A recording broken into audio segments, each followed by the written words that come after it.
Now we need this dimension. There was 2 feet. We need the angles. So to find angles, let's say if I take this angle as, or if I take, let's say, this angle as theta. So if I take that angle as theta, and from this triangle, the cosine theta is going to be 513, and the sine theta is going to be 1213. Then if I come back on here,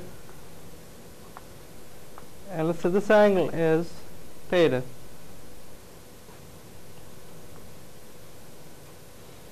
and I consider this triangle. So if you consider this triangle, this angle is being theta, this part here is going to be 90 minus theta. Then the angle between this force and the horizontal is going to be theta. So that's one of the angles.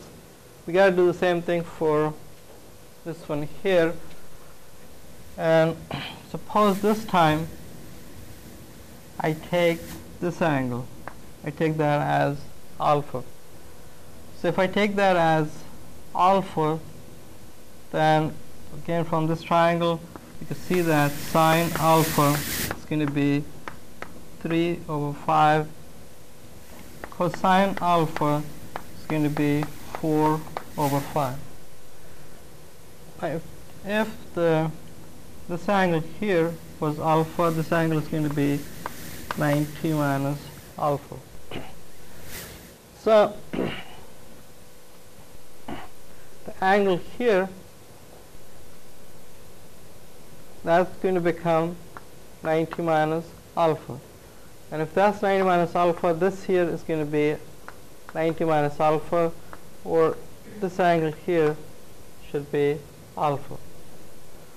So the second angle, which your reaction NA makes with horizontal, comes out to be alpha, and the values for that are given by these 2 equations.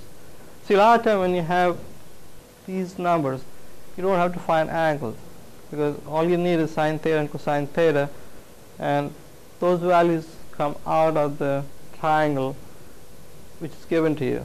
So you don't really have to go and find alpha, actual value for alpha, or the actual value for theta. Then we need 3 equations. So you sum your force along x, and that should go to 0. Then you're going to sum your forces along y, that should go to 0.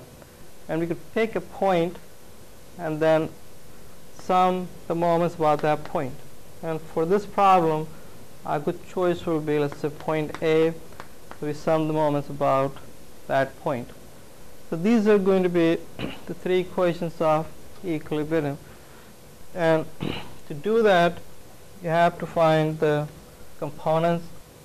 So for this force, there is a component like this, then there's a component this way.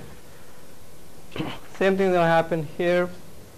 You're going to have a component going this direction, and you have a component going in that direction.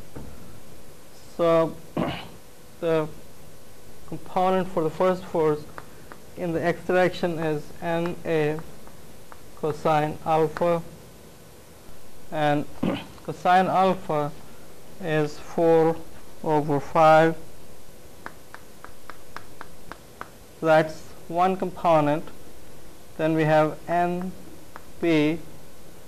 The horizontal component for that will be cosine theta, and cosine theta is 5/13. Plus the component is in negative x. You place a negative, and this should add up to 0. So that's the equation of the sum of the forces along x-axis. Then we need the vertical components. You have NA, then we get sine alpha, and it's going up, so it's positive, and the angle by itself is 3 over 5. So that's here one component. Then we have NP. The vertical component will be sine theta, and that's 12 over 13. It's going up, so it comes out to be positive. Then you have a force. The force is 100 pounds going down, place a negative, and all of that should add up to 0. That's what we get as the second equation. Then we need a third equation. That means I need to pick this point and then write the moments about that point. Now,